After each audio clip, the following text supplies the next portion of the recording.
রাজধানীর হযরত শাহজালাল আন্তর্জাতিক বিমানবন্দরে আবারও বোমা হামলার হুমকির কথা জানিয়েছে কর্তৃপক্ষ।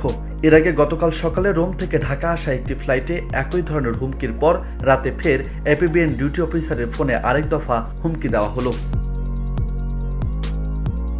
হযরত শাহজালাল আন্তর্জাতিক বিমানবন্দরের নির্বাহী পরিচালক গ্রুপ ক্যাপ্টেন কামরুল ইসলাম গণমাধ্যমে পাঠানো এক লিখিত বার্তায় বলেন, প্রোটোকল অনুযায়ী আমরা সব সংস্থার সঙ্গে সমন্বয় করে কাজ করছি এবং নিরাপত্তা জোরদার করছি।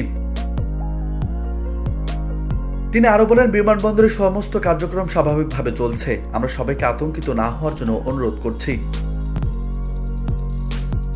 এর আগে বুধবার রোম থেকে ঢাকা আসার পথে বিমান বাংলাদেশ এয়ারলাইন্সের BG-556 ফ্লাইটে বোমা হামলার হুমকি পায় কর্তৃপক্ষ।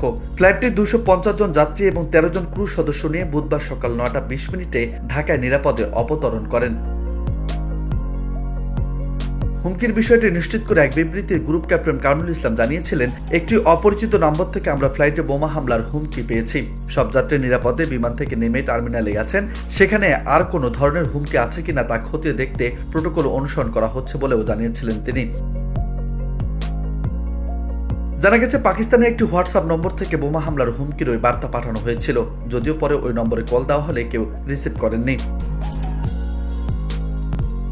এরপরে বুধবার আগের হুমকির বিষয়ে এক বিবৃতিতে কামরুল ইসলাম জানিয়েছেন, প্রোটোকল অনুযায়ী সমস্ত লাগেজ এবং জিনিসপত্র পরীক্ষা নিরীক্ষা করা হয়েছে, তবে সেখানে বোমা বা এ ধরনের কোনো কিছুর আলামত পাওয়া যায়নি।